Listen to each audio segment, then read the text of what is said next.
Zach, how are you? I'm great. How are you? I'm good. I'm good. That's Welcome good. back. What have you been up to?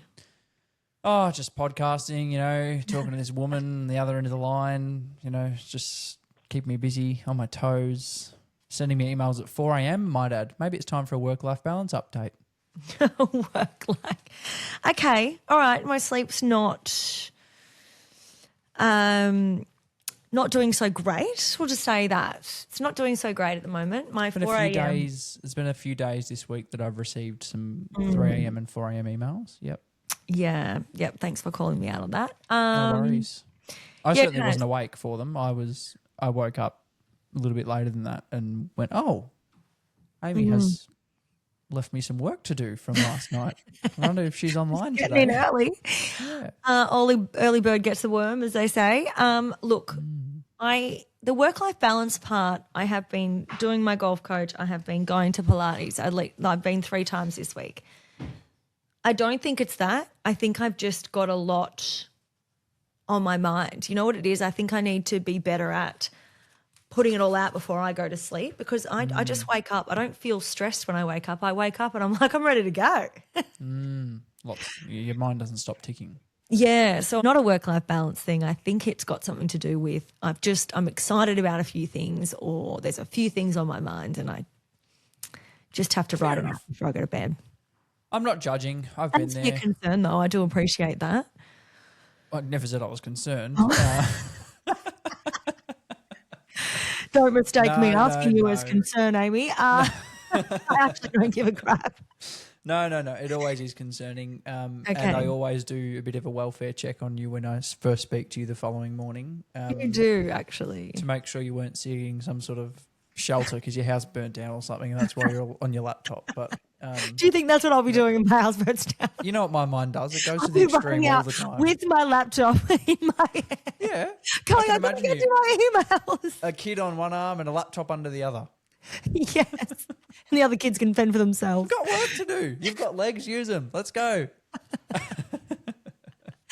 I love that. Yes. Look, No, that but would be- in all seriousness, these things happen. You've worked. yes, true. Yeah, the look, night. I do have a lot on. I need a holiday, Zach, and you've got one coming up and I'm super jealous. Yeah, I think I'm going to come back and then go on another one because I need one that's longer than 4 days. Yeah, look, can we all do a rally, guys? Anyone that listens to this, can we put a petition together? How many signatures do we need to get that you'd actually book an overseas holiday and go on holidays? Oh, it'd be a lot, especially at the moment. I reckon I need a good 2,000 signatures. All right, 2,000 signatures. If I can get 2,000 signatures on a piece of paper, Yeah, Zach is going to take some leave. yeah, I mean, a good what- stint. Whose boss actually gets a petition so their staff A goes on boss that leave? has a lot of annual leave to pay out if I resign tomorrow. True, I didn't even think I of can that. see where you're coming from. No, in all seriousness. This is your I will. savings plan, isn't it? It is. My retirement. Stop trying to ruin my retirement. It's actually not funny. You need to take leave. Sorry.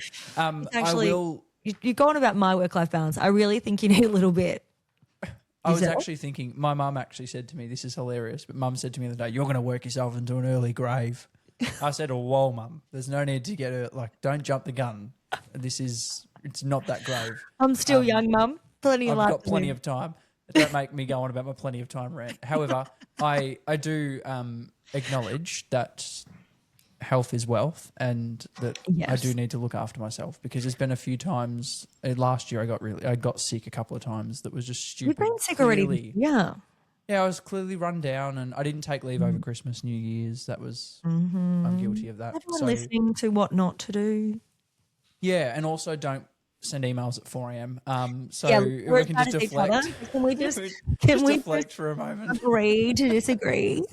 On the family front, let's do that as a nice segue. Great segue. On the family front, hiring family and friends.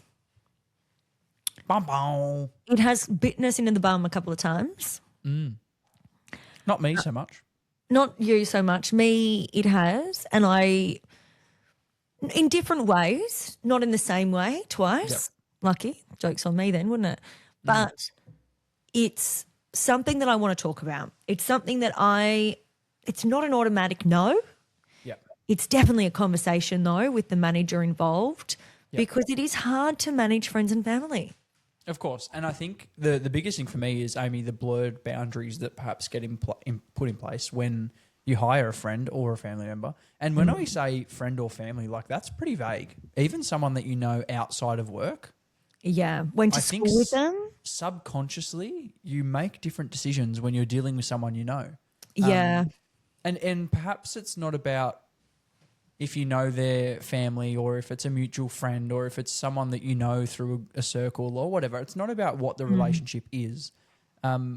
We can all safely say that when we're talking to people at work, we're talking to people at work. And that's different to how we would talk to people in a social circle. And when you try and mix those two, we find that, and I think there's lots of psychology about this and lots of bigger picture thinking. But just coming from us, I mean, this is not an episode that's specific to general practice at all or healthcare business at all. It is standard business Just theory. business related. But we're talking, hiring a friend of a friend or hiring your friend that you went to school with that you haven't seen in 15 years. That connection that you have, if it's not initially a work connection, it's a different connection. And there are risks and errors and areas of concern that will be raised not only by management, ownership or yourself, but also by the team that surround you. Yep, I agree. And that's why I think communication around the first part of all of this, even not sitting the interview, not being in the interview, at first point getting someone else to sit the interview, perhaps being a part of the second interview to see how they interact together might be a good way to make this role. Now, I'm not coming from someone who's never done. I've been bitten by hiring a group of friends or a friend who hires a friend, then, whatever it might be, and then something happens and one leaves and then the others leave because I don't want to leave. I don't want to work here now because so-and-so doesn't work here or friend's not here. whatever it might be, and it just becomes a bit of a problem. Or I gave them an induction, but it's a half-assed induction because they're talking about the weekend and everything else, and then all of a sudden they're not performing and then finding it hard to. Or they're my friends, so just call me if you need a hand. I'll help you. Without actually teaching them anything, then it becomes a crutch. Yeah, for sure. Then we've got a whole different aspect, and that's something that I'm quite familiar with, which is hiring family. For sure. I've been there. Would I do it again? No. Not interested. Wouldn't do it. My father worked for me for a period of time, and I love my father. He challenges me in ways that I've never been challenged before. Yes, he does. And I love him for it.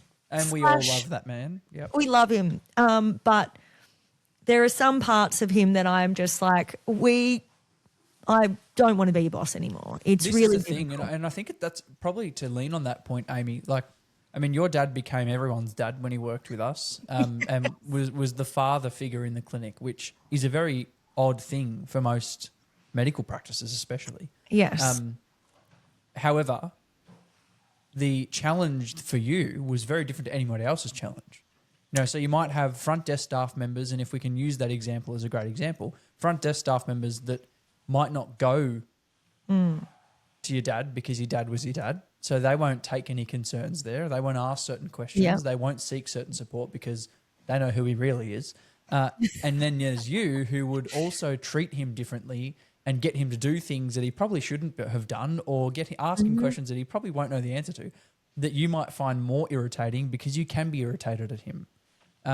It's a little I find bit it like easier to be irritated at him because he's my father, and he finds it easier to talk back to me because I'm his daughter. There's that level of I'm your father, listen to me, and I'm like, but I'm the boss and this is the way it's going. There was that real dynamic shift, and that is. So I guess we can't dive too much into that because this is probably a far off scale. Very familiar with someone you might know and the way in which you might act. It might be that you have conversations outside of work that go into work, or work conversations go outside of work. That's a problem in itself. Yep. I found that my mum would say it, every time we sit down for family dinner, I do not want to talk about eye health anymore. Yeah. And we had many arguments over the dinner table, and he was great at storming off and putting his say forward like a father would. And I'd go, oh, well, at the end of the day, it's my business. So Get to your bedroom. or whatever. But then you have to see them at work the next day, which was really hard. Yep. So it's funny, yes. We laugh now, and like I said, we had to cut it before we were going to rip each other's heads off. But it was something that is definitely real when there isn't an out. You know, Dad and I, in a different sense, we're older, we can talk to each other. We were in a different dynamic. It's my father and I'm the owner of the business, so we can talk and make decisions and move it on. Of course. But when you're a manager and then you've got a friend in the position, and it could be a sibling, cousin, whatever it is, but someone close as family, it becomes that, where do you sit? Who is the manager? Who's the leader of this situation? Who's leading by example? You know, where do you cut friendship and bring in business? Where do you stop social talk and bring in business talk? And also, where do you stop the avoidance of those challenging conversations or the informal communication instead of the real clear direction? I was going to say, sometimes it's not avoidance. It's just fluffier than usual. Absolutely. And it's also inconsistency. You know, for me, I think the thing is when you, and I've even seen it happen outside of the example we gave between yourself and your dad, it was, you know, managers that hire a friend, the inconsistent expectations that get put on people.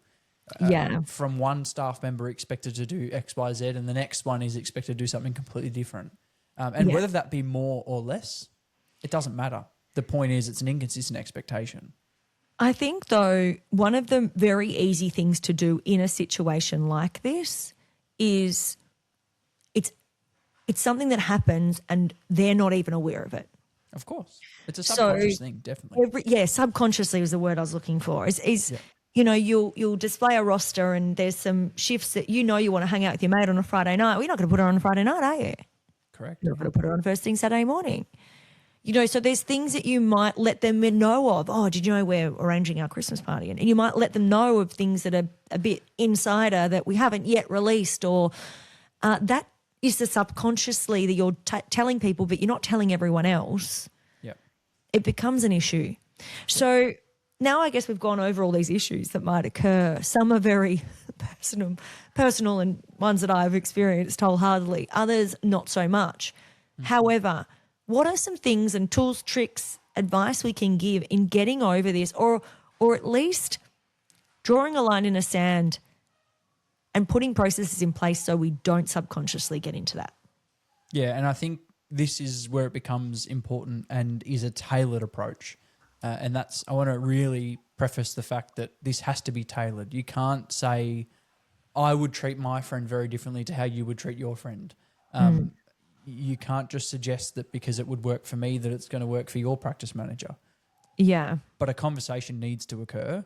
If you're moving down the track and you're definitely recruiting this staff member, and this staff member is a friend of your practice manager or a friend of your nurse or a friend of another admin, whatever it might be, I think really clearly setting expectations and rules before the staff member even walks into the building, having that conversation ahead of the recruitment phase, having the expectations set in a job description, setting KPIs if it's a relevant thing, outlining those expectations and setting those goals perhaps, so that when this staff member starts and commences in their role, there's no barriers to the relationship between this staff member and their friend, regardless of whether that's a colleague, a manager, or a nurse, or admin, or whoever it is. You set the expectation so that we're all on the same page moving forward. Don't go into this leading blind would be my first thing. I think one thing that comes to mind for me is promised career progression. There's a lot of the times it's, you know, I want to be doing this, great, and they'll talk about it, they'll nurture it. It's either everybody thinks it's a given that that's going to happen because that person is so friendly with the manager, or other people won't press themselves to doing more than their role because they want to progress, but they don't think, well, why would I? Because at the end of the day, she's going to get it and I'm not, or he's going to get it and I'm not. Yeah, the cultural impact is significant. That cultural impact is significant. So making sure when you are setting those expectations and role profile and contracts in place, there's a little bit of a career path, if any, mapped out. So we're going to be doing appraisals as per everyone else. You might actually opt to sit in on some of those appraisals because you want to see how this relationship is going. Yeah. And then making sure things like, even if they are a casual staff member, making sure that flow is flowed across all casuals, for instance. Yep. or if there's a permanent staff member, that it's meeting the business needs, not just meeting the employees' needs at the time. And I think with a really good manager that has been in the position of managing friends or family before, they would know how the do's and don'ts of this. Yeah. Someone who has never done that before, it can be really challenging. Yeah, for sure. And some people struggle to compartmentalize and be able to put people in different boxes but treat everybody the same, you know, and have that ability to manage at a higher level without getting involved in the emotions of people and getting involved in the emotional decisions that need to be made. I think, Amy, one thing that we have spoken about that we can link into this a little bit is how delays really create the blow up and avoiding delays. So calling out those issues as they come up, you know, sticking to fact and what's actually occurred is X, Y, Z, and that's what we're here to address. Keeping things professional and not emotional. They're all conversations that we've had on many podcasts in the past. Yeah. And that's really important throughout these relationships, particularly when you're managing somebody that you know well or know outside of work. Maintaining that expectation and raising things as they come up. Don't wait till next week, next month. Don't wait till this has happened 5 times.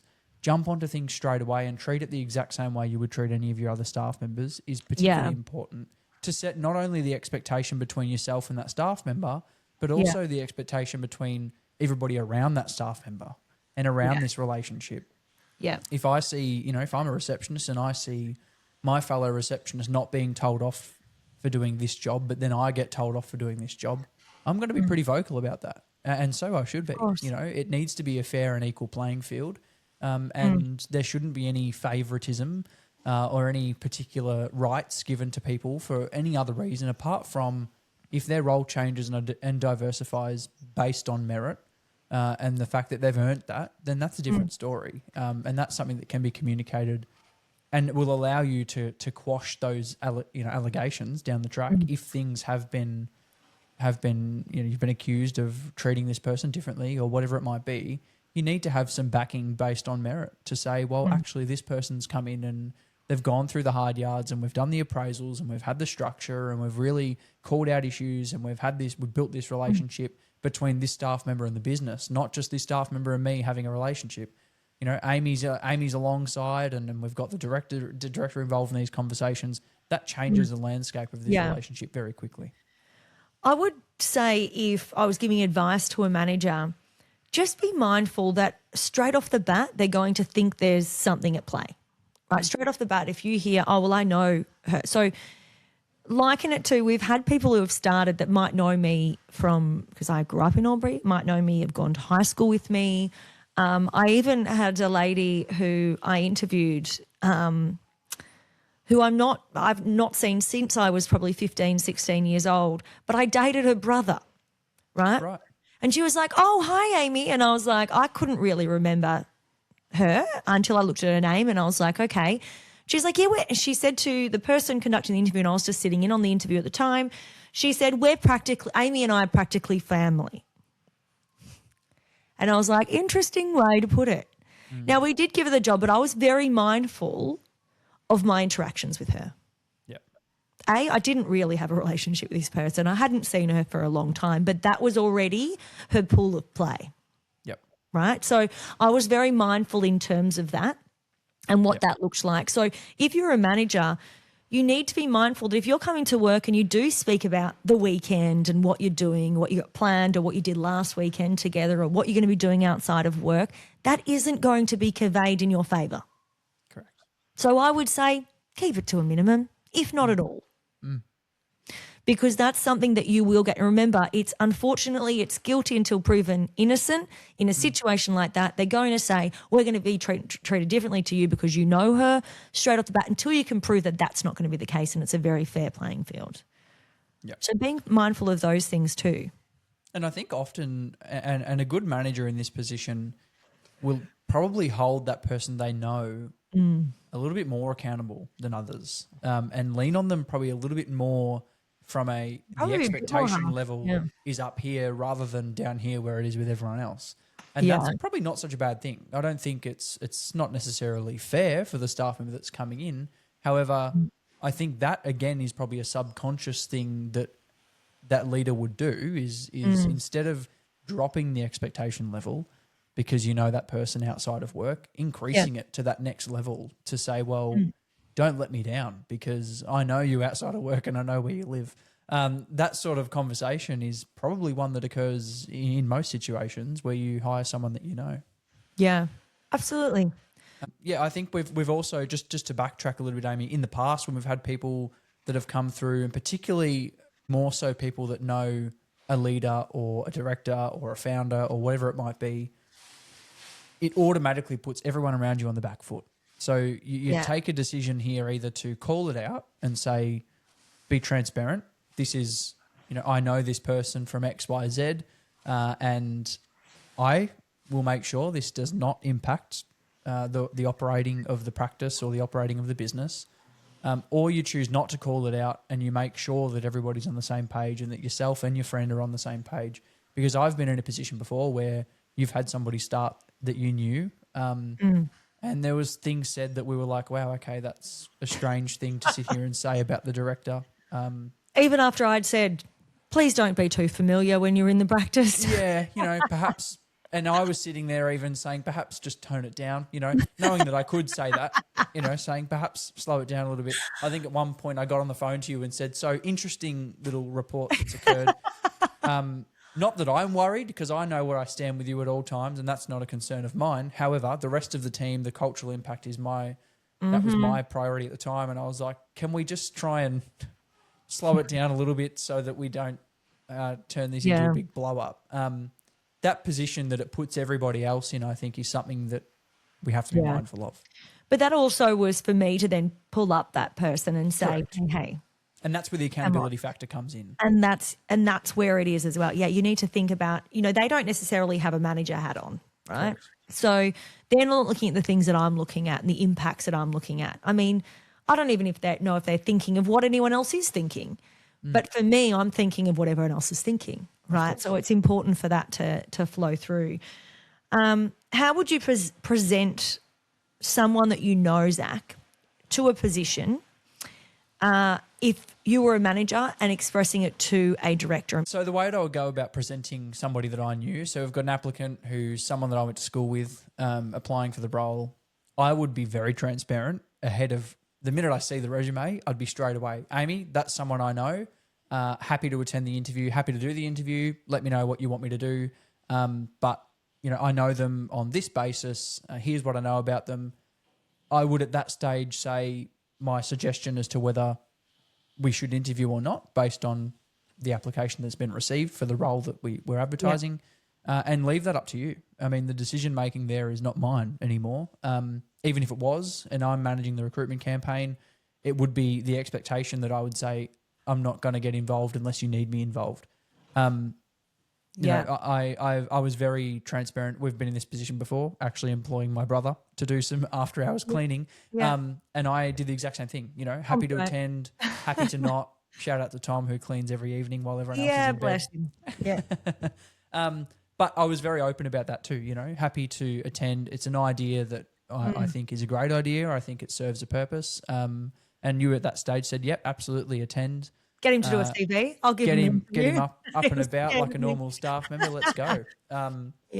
So, and that's been a successful relationship so far. I think he's been there for nearly 18 months. It's been great. And that's something that there's been no barrier. It's transparent. Everybody knows where they stand and everybody knows he's my brother. When I introduce him to people or when I'm mentioning who does the cleaning, I'll always say my brother Tom is the cleaner here. And this is how he works and blah, blah, blah, just so they know that that's the expectation. I mean, it would be quite funny to see a staff member go and do some crap talking about me to the cleaner and not know where that was going to go. That would be funny. However, you preempt that. In fairness, I tell them who he is so that if they are willing, they know that it may come back to me. And for those that have strategically spoken to him, he probably did mention it to me. I love that. But also I think it's a great example. And also there's also been examples where I've pulled up things in the cleaning. I mean, I love just doing a walk around and I think everyone trembles when I walk around. I'm like, and again, I see things and other things people may not because I'm not in there all the time. Yep. So it is new, fresh eyes. And you're fine at having those conversations. Definitely. You're fine at bringing it up with Tom constructively. Things get done. There's no animosity. definitely. It's just business as usual. It's a very productive relationship. Absolutely. Not everyone can do that, but Yep. because you have done that quite a few times, and it's not like there's ever been a big issue with the cleaning. It's more like, oh, don't forget to do this, or maybe we could do the walls because don't get me wrong. There's been a few times that I've been like, right, what's going on? I've asked you to do this, this, and this a couple of times now, and they keep getting missed. But then I would treat it the exact same, like as anyone else. So I'm getting a checklist sorted. I'm getting a little reminder card stuck on his cleaning trolley. You know, those little things that you do. Like I would do that with a nurse that forgets to check 3 points of ID, or an admin team that forgets to do an OPV check. I'm putting the same things in place. So for me, it's the same principle applied to that relationship. One thing I do is I try not to speak about it at home. So I'll wait till Tom's there. I love that Apple now allows you to schedule text messages. The send later function has been my best friend, because as I'm noticing something during the day, I know that when he starts at 6 o'clock at night, I'll schedule a few messages. Ding, ding, ding, ding, ding, ding. He's like, Christ's sakes. So he As knows. you're walking past him in the hallway. Yeah, and he does the same thing. You know, at 11 o'clock at night when he's leaving, if he notices he needs something, he'll schedule a message for the morning. And at 8:30 in the morning, I'll get hi Zach, I need to get XYZ cleaning chemicals. And you're like, geez, he's good at texting when he's asleep still. Yeah, it's amazing, this kid. But you know, I know that's what we do. That's just something we've figured out that works, because I don't want to come home and be like, you did a really awful job tonight. You need to do this, this, and this. You know, and have that animosity. So that's just a natural thing that happened between us, and that tends to work. But that's the sort of relationship that, to be honest, at the start of this episode, I didn't even think about it, because for me, it's just a normal that there's a work Tom and a personal Tom, and it's two different Toms. Both of them are taller than you. So it's funny when you're like, it's my brother Tom, and everyone's like, that's your brother? Both of them are my little brother, who's very tall. But that's fine. That's good. He can reach the cobwebs a lot easier than I can. Great for his job. Now, can we just flip the switch a little bit? Yep. What if we're hiring a staff member who then gives us another staff member, nurse to nurse, perhaps, reception to reception, and we're hiring their friend? So then we've got two people, not in leadership positions, but are in positions in the practice that are friends. I'll be completely honest, and I have to, in case people listen to this episode and correct me if I'm wrong. I am very resistant to this, and I hesitate a lot when this is for example, a nurse approaches me and says, I want you to hire my daughter-in-law for the admin role. Yes. I get very hesitant, and it's almost like my ears prick up and I go, ooh, what's happening? There's something happening around me. Because I start to think to myself, this is going to cause cultural problems, friction. There's going to be people hanging out in the tea room for 3 hours a day. It's something that's not in my control. And that's something that I'm always worried about. And call me a control freak, a worrywart, whatever you like. It's something that I think is a real situation that needs to be done properly and transparently. But my immediate answer is no, until proven that it can work. I think going about it in the way of maybe asking you without submitting a CV and going through the process. If there's an ad up and there's a CV in place, even sending a CV through, you know, here's Zach's, do you mind if I give you their details? I'll let you take it from there. They send a CV, they manage the process and so forth. They are held a little bit differently as well. For instance, if someone is putting an application in for a reception position and they may be have a relationship with someone in the practice, notating that on a cover letter is important, and perhaps mentioning that in the interview. But I always get nervous like you when someone comes up and says, I've got this sister-in-law that needs to work. Employ her. What's the motivation? And for me, look, I'll be completely honest. Not to say that there's anything wrong with them. It's just the way it's gone about that already gets us triggering. Yeah, for sure.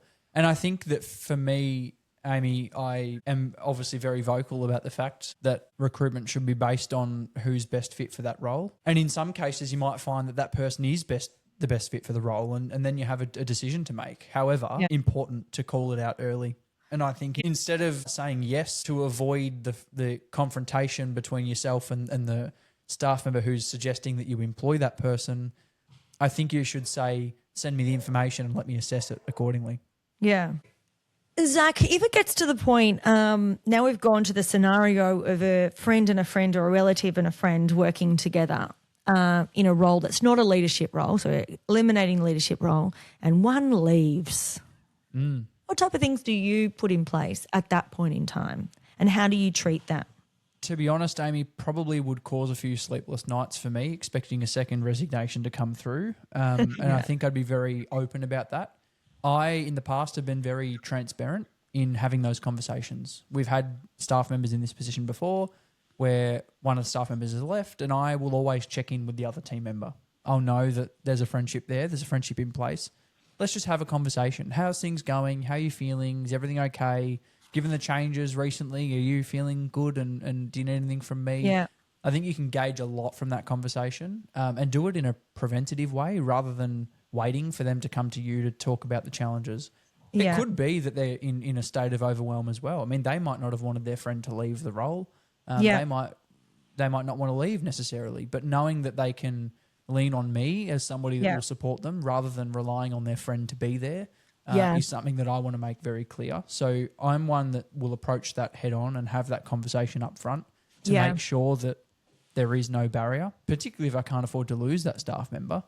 Obviously, losing one can be hard enough. Losing two can often put a clinic, into closing its doors for a few hours a day while it finds new staff. So to avoid that from happening, be open, transparent, and approach the conversation head on, I would suggest.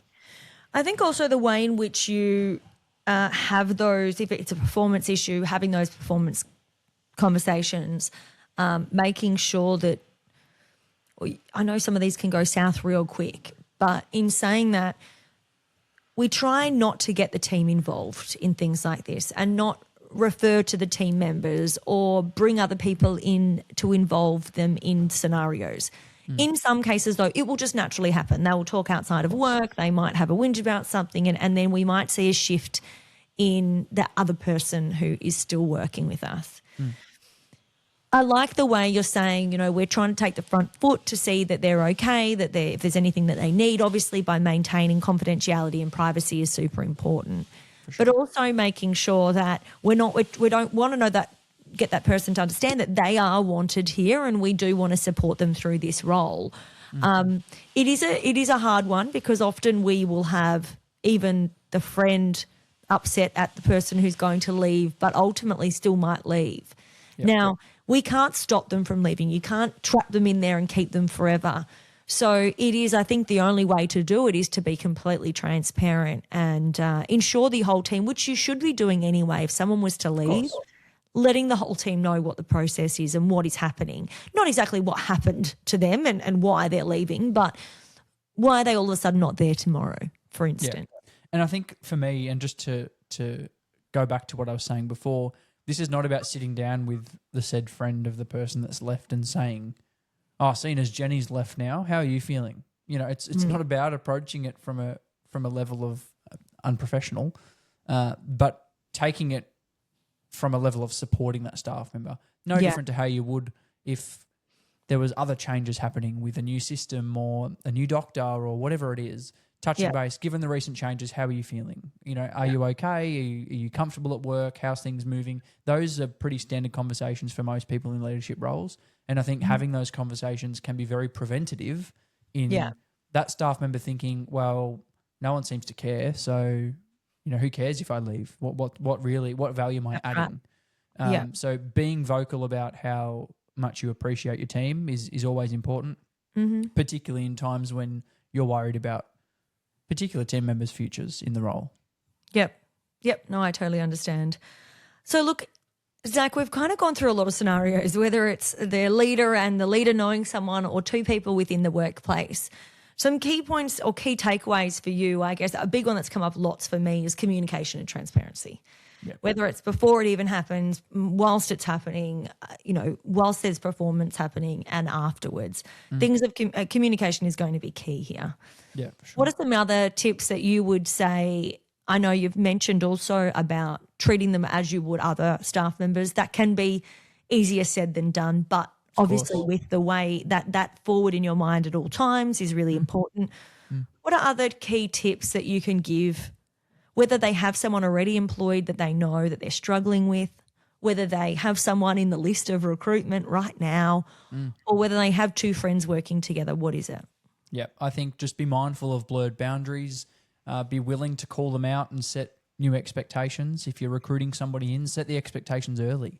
Have those conversations, document the conversations, include it in the job description of that staff member. Clear some contracts information, and job descriptions is a some big one. clear documentation of exactly what the expectation is. And you could state that given your relationship with other team members outside of the workplace, we expect X, Y, Z. You know, we expect your professional relationships to maintain at work. Yeah. We expect, difficult conversations to be raised accordingly, as per the company's policies.